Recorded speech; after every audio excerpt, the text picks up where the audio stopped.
Angeles, live on tape. It's the Dennis Miller Show. Tonight, Crystal Bernard, the Higgins Boys, and Gruber. Drummer Max Weinberg, Stephen Dorff.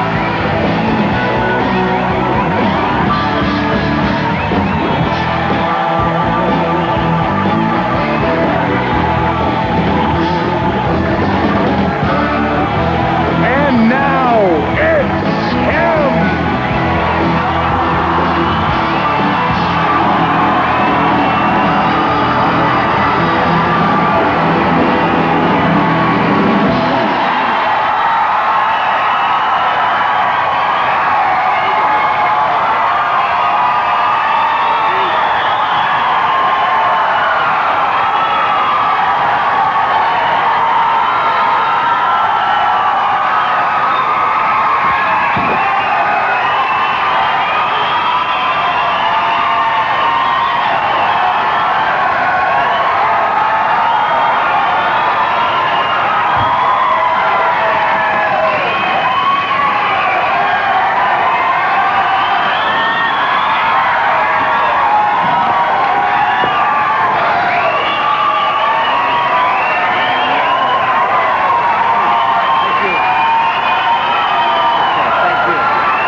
Remember, teenagers, we live in an era of safe amplification. All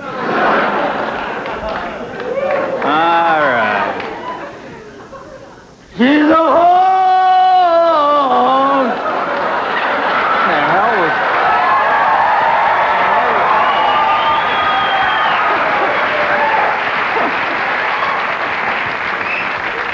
What the hell was happening out here? I'm backstage. It's karaoke of the damned. Jeez.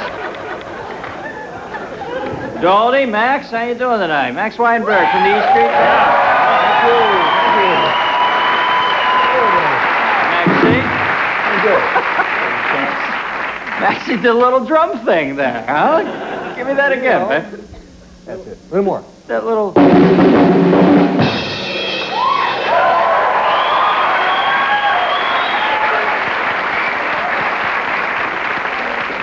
Yeah. See, Max is like Johnny Bonham. They use the blunt end of the stick, man.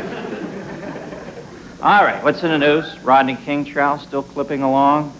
You know, Rodney's decided he wants to live in a place without so much turmoil, so he's moving to South Africa. And, more bad news for the LAPD. Turns out many of the batons they used on Rodney King were corked. Hey, that's cheating. Uh-oh, I got a feisty one up there. Don't make me hit you with the taser, baby. I'll take your carotid artery out. A new poll shows that Brown and Clinton are deadlocked in California, but Clinton still holds a commanding lead in the all-important orgasms per week category.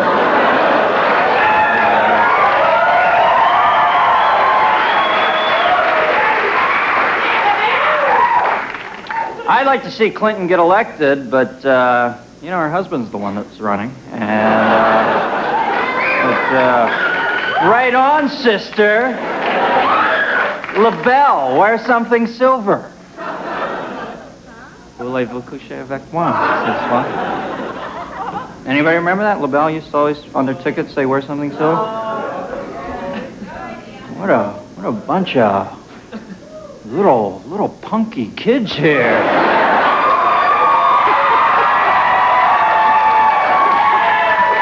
Oh, man, I feel like Peter Brady. You know, looks like the New York primary is going to be the nastiest one yet. Brown keeps hammering on the fact that Clinton plays golf at an all-white country club, and Clinton keeps hammering back that Brown eats at a sushi bar that only serves white rice. So,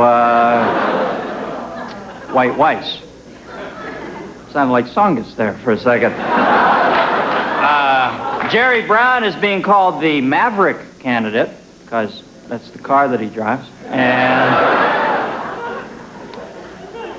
This year, the Bush administration seems poised to take a stand against global warming. Read that in the paper today. This is in stark contrast to last year's position, which stated that warm globes were desirable. So,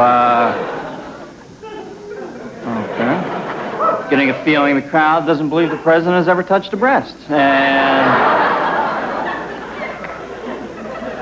it's the president, not the head eunuch. He's felt a breast somewhere along the line. Maybe he hasn't. A new poll shows that Bush and Clinton are pretty much in a dead heat if the election were held today. Bush's strength, according to the poll, are foreign policy, defense, and character. Clinton's strengths are the economy, health care, and denying allegations, which he's state-of-the-art at. I feel like I'm at a pivotal point in our relationship together. I think you want a good joke. Let me see. No, that's going to die with this crowd. Oh, okay. Here's one you'll like. Federal agents found 40,000 cans of cat food that were being sold as tuna fish yesterday. But on the bright side, the people who did eat the food had nice shiny coats.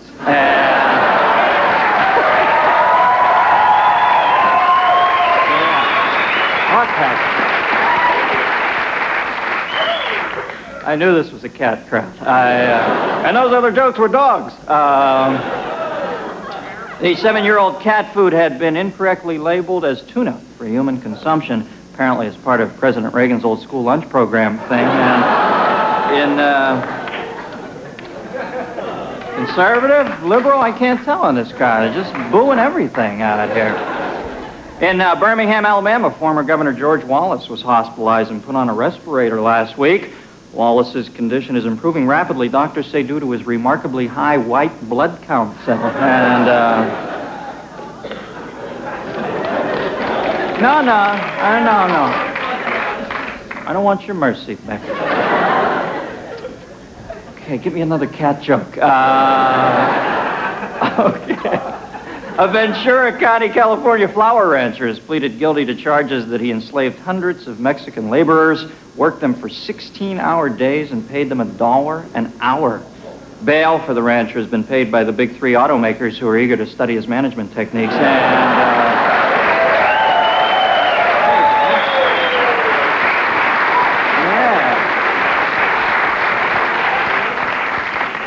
Tapped into some proletariat mother load there, huh? All right. Margaret Thatcher was attacked yesterday by a woman who hit her with a bouquet of flowers. Thatcher was unhurt, although the attacker suffered a broken wrist when she banged it against Thatcher's hair. And yeah. You hit me with a flower. You do it every hour. Oh, baby, you're so vicious. It's my high school.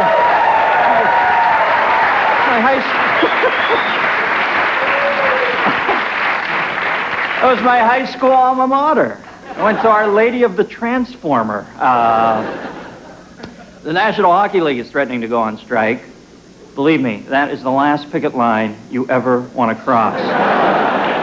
Last thing you need is a colonoscopy with an illegally curved stick. Anybody here ever had a colonoscopy? TV at its most refined. And finally, Leona Helmsley is still trying to get out of her prison sentence. Now she's told the judge that she can't serve her term because a house fell on her sister. You know, we've got a great show for you tonight.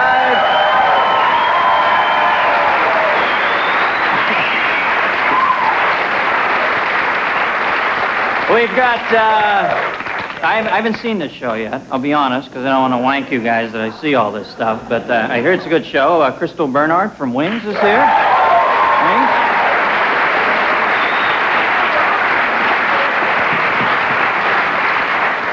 We have somebody from Wings tonight, Intolerance, and the Battleship Potemkin. And... Oh, it's a film buff joke. You know, Battleship Potemkin, McHale's Navy? Okay. We have the Higgins Boys and Gruber are here. Comedy team.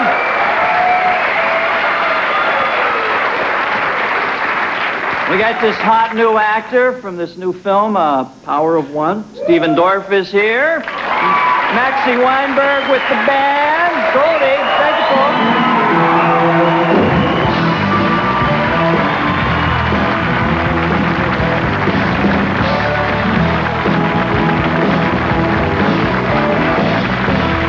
This portion of the Dennis Miller Show is brought to you by Ivory. Baby your skin with Ivory.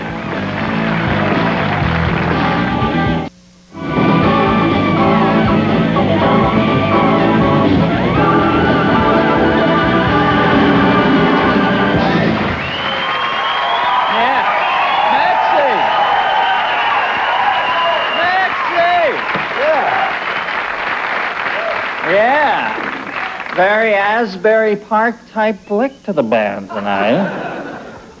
You know, folks. Well, you know. When we hired Nick Bakay to be our announcer, he was working on another TV show in New York. Now that he's out here, he's got to set up a new household, and to accomplish that, we sent Nick tonight to the Price Club. Nick, at the Price Club in Burbank. What's happening out there? Hey, Dennis. Oh, golly, I'm a little spent. I'm out here at the Price Club. I started out with a wagon. I had to shift up to a dolly. And I'm festooned with an incredible array of fabulous products. But, you know, I was over in the Hall of Relish because it's this enormous place. Yeah, Nick, I hate to break in, but cut back to Nick for a second, please. Full screen, please. Just, what's that brown thing between your legs? Oh, you get her. And don't they sell... Oh, okay. It's my pocket Thank hanky, God. you big goof. Scared the hell out of me. I was going to tell you to head to the toilet paper out. Well, you know, I haven't been feeling very well. But I'll tell you, I was over there and... let me look at the massive amount of food I've collected here, and I got all exhausted, and I realized that Dennis, a good shopper is a relaxed shopper, and I just want to...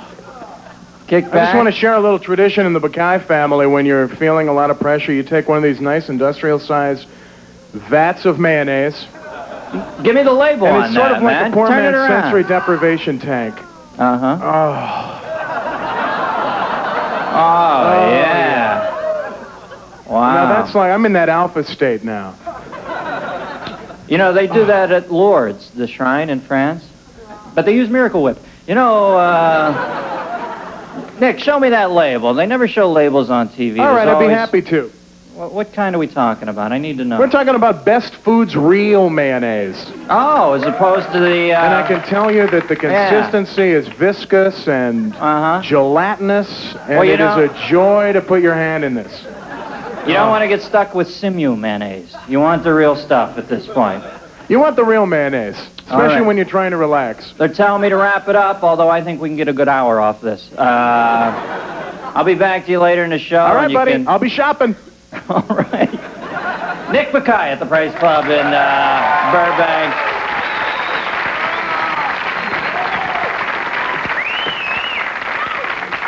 That's the wild new trend amongst TV announcers, putting their fist in the mayonnaise. It's, I think it signals the end of our civilization. You know, last night I had John Lydon and Public Image Limited on. They were, they were radical. Those guys, they don't play by the rules like we do, man.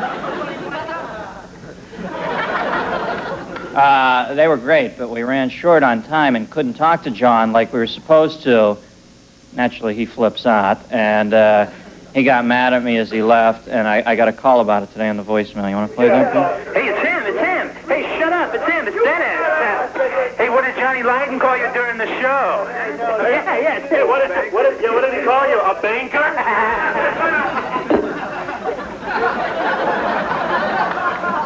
Scares the hell out of me. Those are the people viewing at home. I think that was Otter from Animal House. Otter not. Can we see that footage from last night then? I got you covered! Dennis, why didn't you want to talk to me, you wanker coward? What do you say?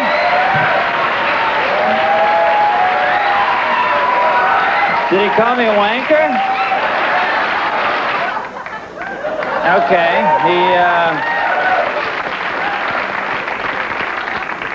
he called me a wanker, which is, according to this dictionary of slang and euphemism right here, a wanker is a serious problem, a great annoyance, a masturbator. Boy, he had me pegged.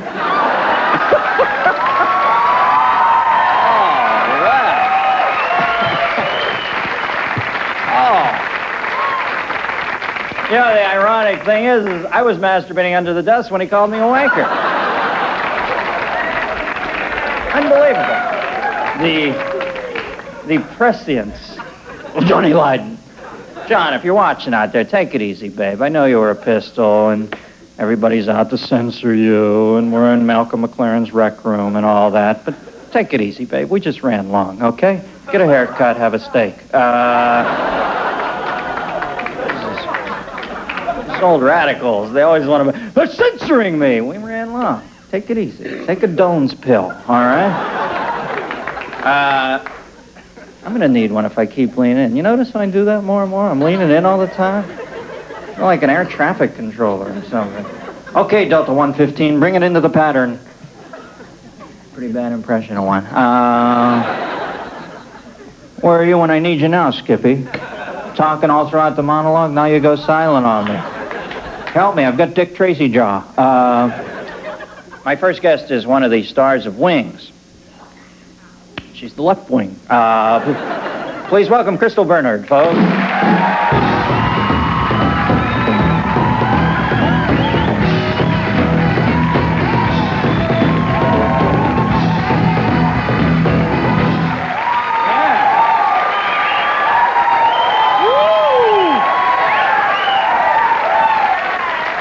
Good song to come on to, huh? Love is real and I fade away. You know, I haven't, I feel bad, but I shouldn't hype you, right? Yeah, no, you I haven't should not. seen Wings yet. Why is that? You know, I don't know, do they publicize it enough, or it seems like the show gets high ratings, right? It does get good ratings. You know, we are, I just found out that we are the third highest rated show on NBC. It's like Unsolved Mysteries and then Cheers and then Wings.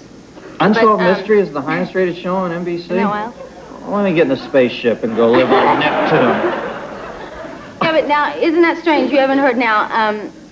We're opposite Beverly Hills 90437-22. Well, you're lucky you're not opposite the Beverly Hills 90210, which is the... Which you've seen? Excuse me, which you've seen? You know, I have seen that once. Because the little girl on there hates me, no, and that's I'm fine. the young girl hates me, so I'm obsessed. No, but we do better than that show. I mean, a lot better than that show, but they seem to get all the publicity. You know, remember Twin Peaks? You couldn't... No, it was wonderful. But, I mean, you couldn't pick up a magazine, you couldn't pick up anything without hearing about Twin Peaks and Laura and the thing and the thing. And they were opposite us, and yet... and you were killing it. We were killing it. Yeah, you knocked it off the air, right? Yeah, but, I mean, never a word about Wings, and I don't know what... You know, I guess, you know, Twin Peaks and Beverly Hills 9043729 is like innovative and groundbreaking and something, so I guess that's well, they had the hate media-worthy. machine behind them. You're Right. doing good work, but you're still here, right? Right, I'm here. And right. they're probably and those people going are to... not. Well, the one went away, and maybe the other one will go away eventually. Probably not. They'll probably follow the kids into grad school. But I have an idea. Let's call it Twin Wings. And a bad idea. We're going to take a break. We'll come back. We'll get to the bottom of this Wings thing with Crystal Bernard. After this, folks. Be right back.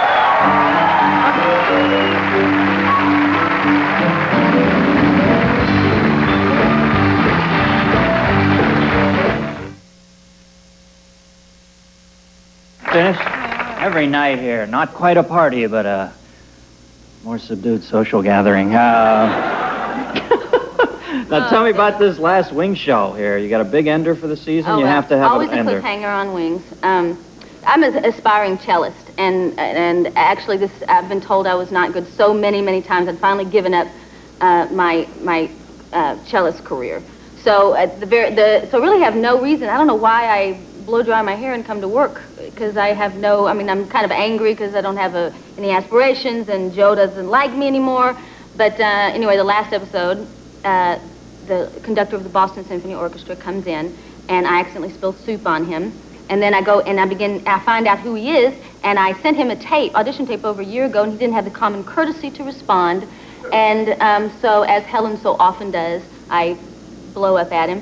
And in the midst of this, we find out that he's been looking for me all this time. He loved my tape, and it was unbelievable. But the label fell off the tape. Always.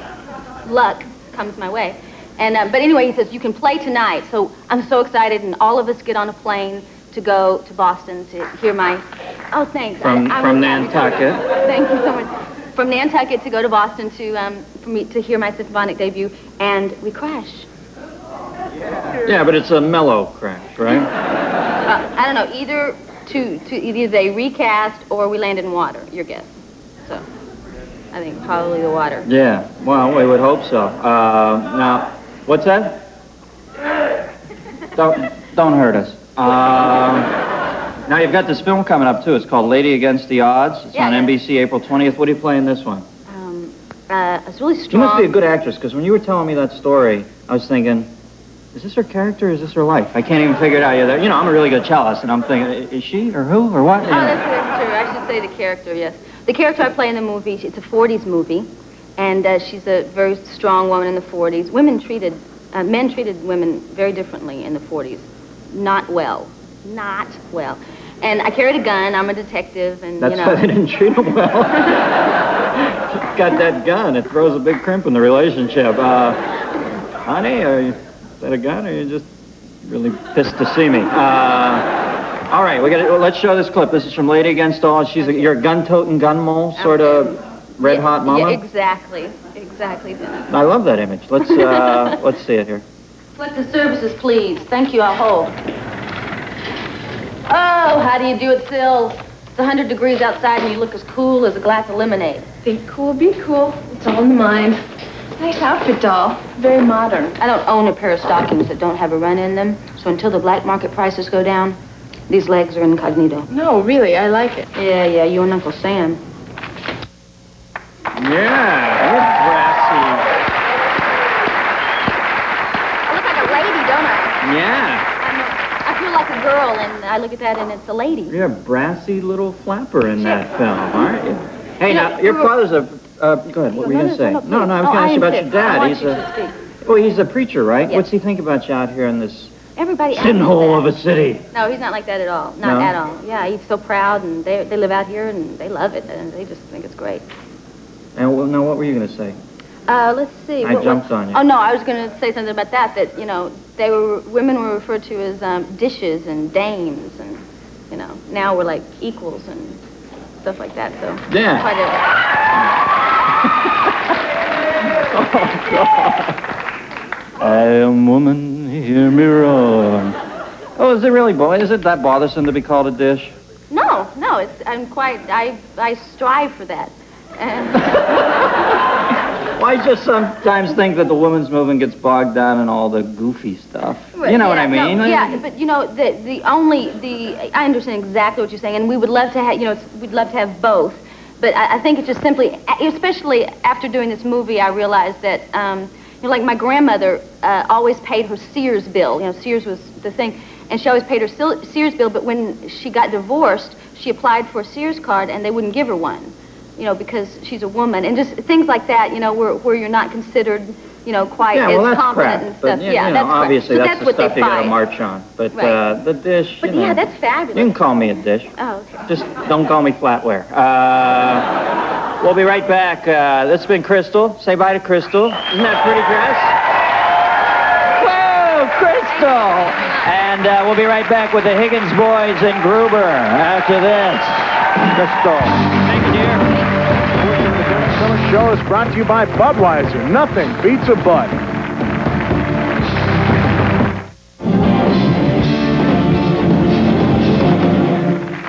Thank you.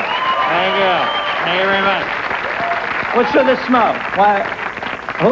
Somebody explain to me, Sandy. What's the smoke about? For what? What am I in a poison video here? No more of that smoke. I don't like that stuff. I swear, it's getting to me now. I'm tightening up. I'm so nuts. I now have... It's globus hystericus, kids. Somebody, get my shrink. Dr. Malin, help. I don't want any more smoke. I'm freaking out now. I know there's poison in that. It'll come back to get me 30 years from now. My right leg will turn into a cactus or something. You may have seen my next guys perform their sketches on their own HBO special in Want Less Smoke. Please welcome Gene Simmons, Ace Frehley, Peter Criss. No. The smoke bots came out, baby. I thought we were in a Kiss video. Higgins Boys and Gruber. Hey, Higgins Boys and Gruber.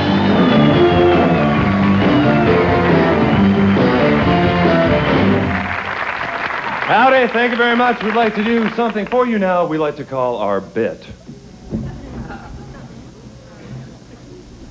Well, thank you, ladies and gentlemen, for coming here to Rambo's Retreat. We have a great evening of poetry for you this evening. I'd like to remind everyone that the proceeds from tonight's show will be going to Greenpeace. You may have noticed the coffee table they have set out in the lobby where they're selling those toy baby harp seals. And they're an excellent value. It's only $25, and they're 100% real seal fur. Thank you. Our poet for this evening's his name's a household name, at least in my household. John.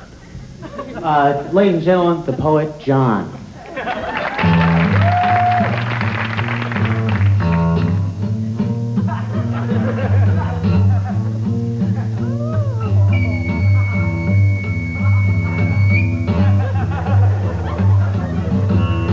Thank you very much, thank you.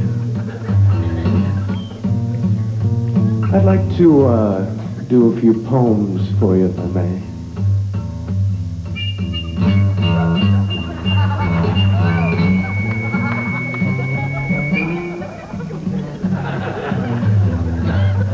My first one simply entitled Coffee Break.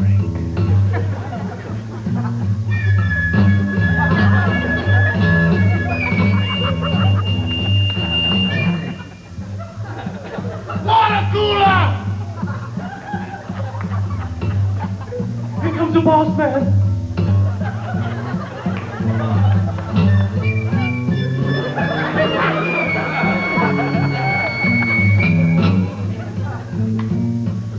For my next poem.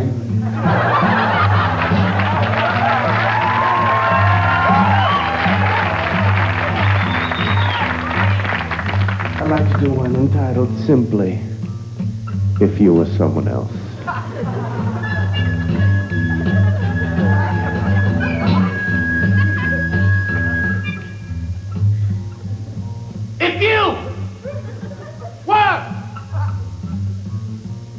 Someone else. Then I would be in love with someone else. But you're not someone else. So please pass me the TV guide.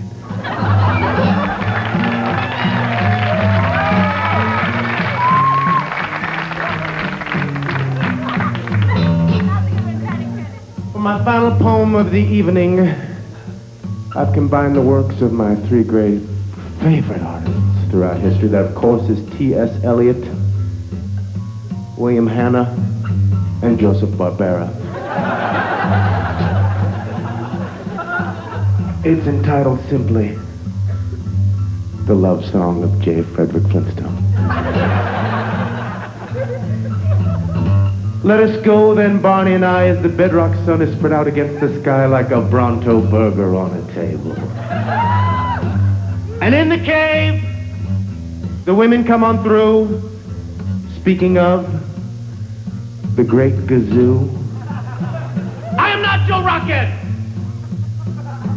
Nor was I meant to be Amelia Stone, quarry worker willing to bowl a frame or two. I grow old. I grow old. Shall I wear my saber-toothed tiger suit rolled? Shall I prepare Bronto ribs to eat? Power a car with my feet. I hear pebbles and Bam Bam singing each to each, and in the cave the women come on through, saying yabba dabba do.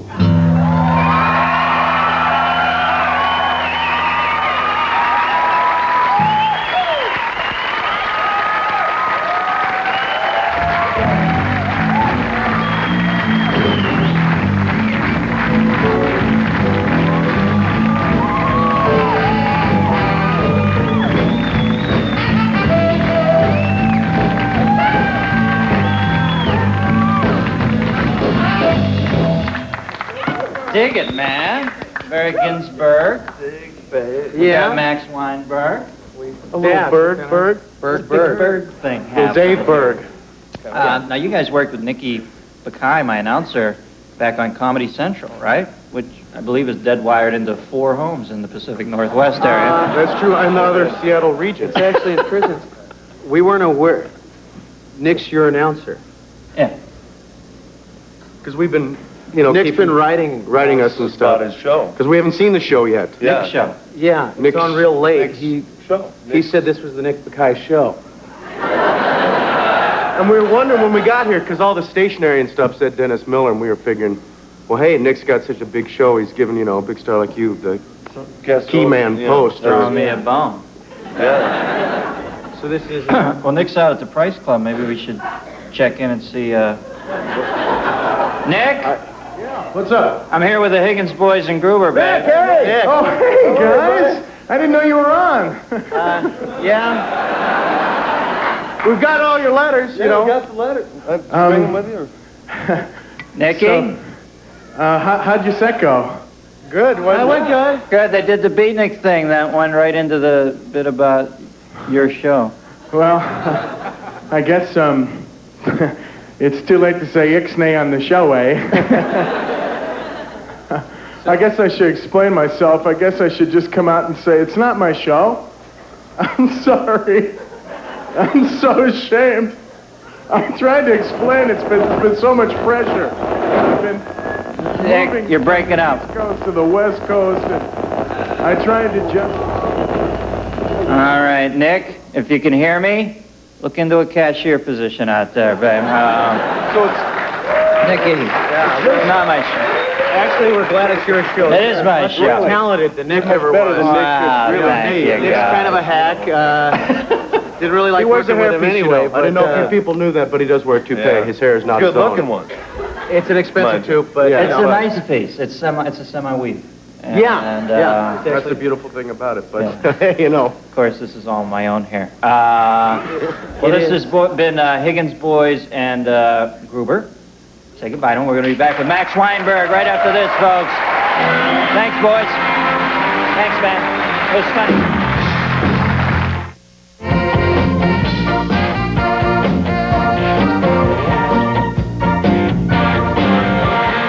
Yeah. We're back. Hey, Max Weinberg, folks, from the E Street Band. Yeah. Thank you.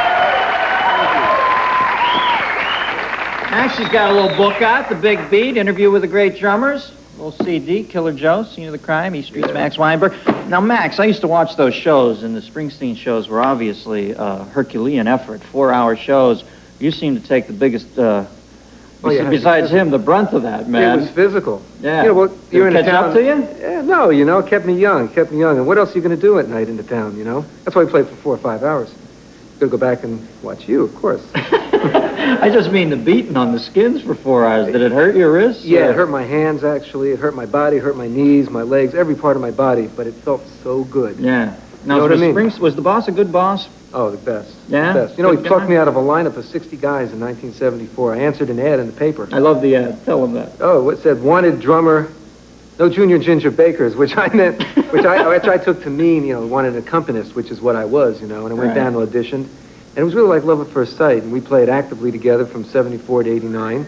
And for me, it was a dream come true. It really was. Well, I can't imagine the first time he cranked up in a rehearsal. You must have thought, boy, I've tapped into the mother load here. Yeah, it was. I said, you could tell right away this guy was good, and the band was sensational. Everybody was just good friends and, brothers on the road, and you had to be because we were driving ourselves in a car 500-600 miles every week, playing 6-7 shows, and that's what made you strong. And you felt that camaraderie, that spirit. Well, what was the change about then? I think we all like to live in everybody wants the E Street Band to go forever, I guess. And what happened? What's your feeling? Did he explain it? Yeah, we all walked on one street for a long time. Now we're kind of all walking on other streets, and Bruce wanted to do something different. We all support him, He's got some fantastic new music coming out. You hear the new stuff, right? I've heard it. I love it, and as my friend, I'm really happy for him. It's great stuff. Tell me where you heard it. This is the great story. I just love the idea. Well, I actually heard it. Sounds like a Springsteen song, driving around in his car, full blast, just driving up the highway, and a couple weeks ago out here in the fog. It was very romantic, and it was a nice moment. Nice moment for both of us. Now tell me, Springsteen, he doesn't use blinkers, does he? No, he doesn't have to, Okay. Everybody seems to know where he's going all the time. I just hate the thought of the boss putting that blinker on, getting over. No, they see him coming. Good to see you, Maxie. We'll be right back. We're going to be back with Stephen Dorff after this. Max Weinberg, folks.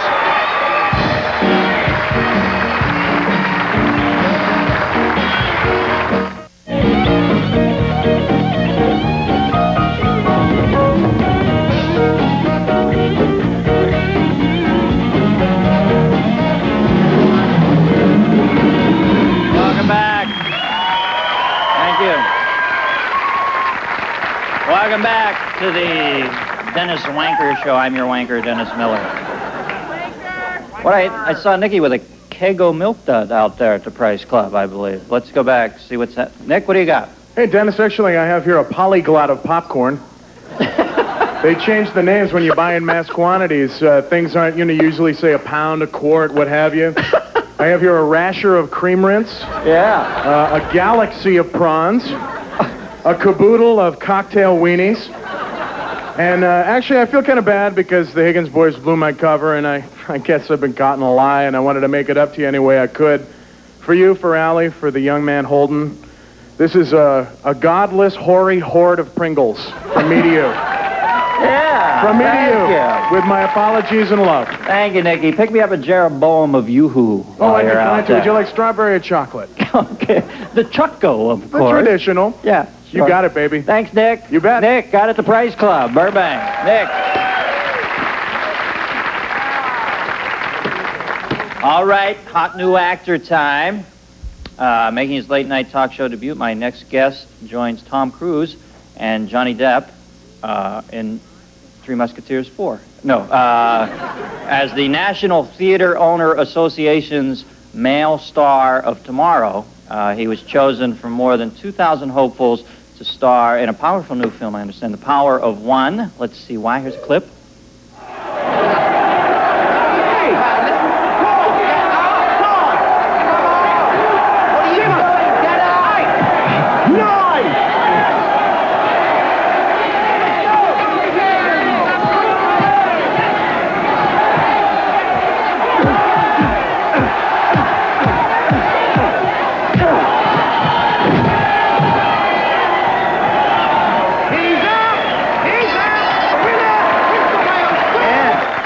Stephen Dorff, folks.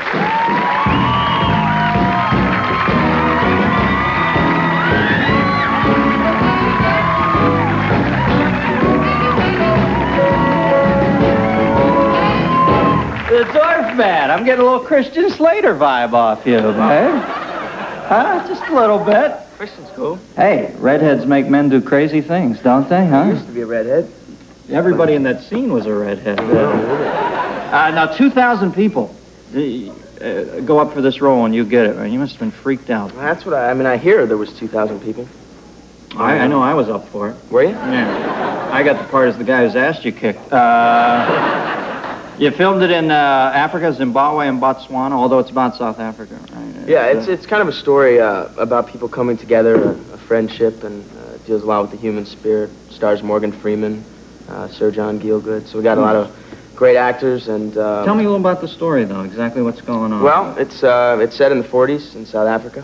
It's during the whole apartheid issue, but it really doesn't deal with that side. It's not really about the political aspects of things. It's more an engrossing story about this kid and his life. He's faced with tragedies all his life. His parents die when he was born, and He's had a lot of great people come into his life, though, that teach him some valuable lessons, and he loves these people, and he and the rest of the people formed together to try and hope for a better country, for a better tomorrow. Mm-hmm. Now, you're 18, right? Yeah. You handle yourself so cool for 18 years old. You really do. What was it, were you a little freaked when Gielgud, Sir John Gielgud and Sir John Gielgud came onto the set? Gielgud, his evil twin, and Morgan Freeman, pretty heavyweight guys. Yeah, they were. It was, you know, it's a dream. I've done a lot of television, and I've always had a dream to be on the big screen, and this is where I wanted to go, and now I'm making my debut with some actors that I've dreamed of working with. That's incredible. Were you freaked a little? Did you hold your own right away, or was there a couple takes where you couldn't get it together? Well, it was a challenge to, you know, hold my own with these guys in the same scene, and, you know, it was a nervous energy, and I kind of just used it, I guess. Now, you're 18, man. You're about to be in a big, big film. You obviously got the goods. You look good. You got the stuff. You handle yourself well. Are you scared? Because it's about to all happen. I never talked to anybody who's right on the cusp of it, man. Probably in the next 2 weeks. Well, I am scared in a way, because I love being an actor. I love what I do. I love being able to touch an audience with what I have inside. And I don't know. I don't know what goes along with being a star. A lot of attendant weirdness, man. I guess. You seem pretty cool, though. I think you're going to take it and I hope so. hang on. You're a good man, Dorff. Steve Dorff. I'll be right back after this. Stephen Dorff. Thanks, man. This portion of the Dennis Miller Show is brought to you by Nestle Crunch. Chocolate is scrumptious when it crunches.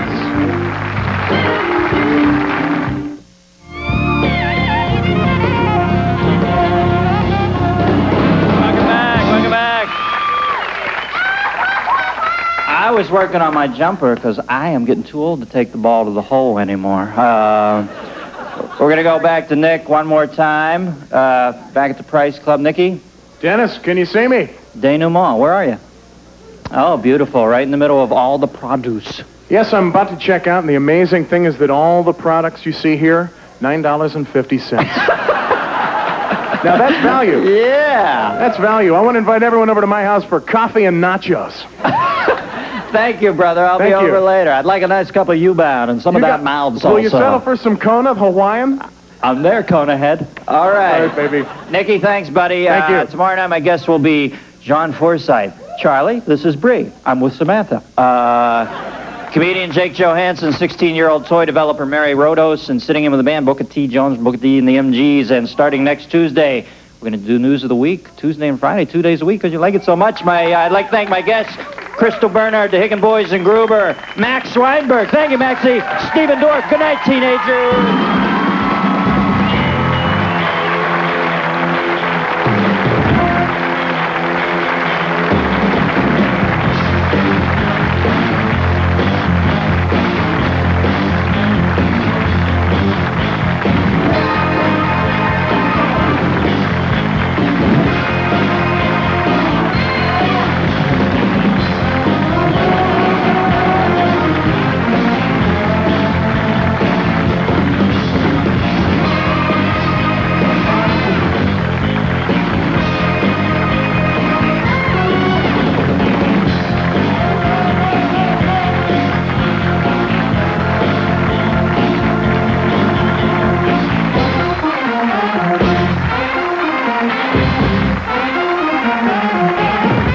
When in Los Angeles, guests of the Dennis Miller Show stay at the St. James Club and Hotel.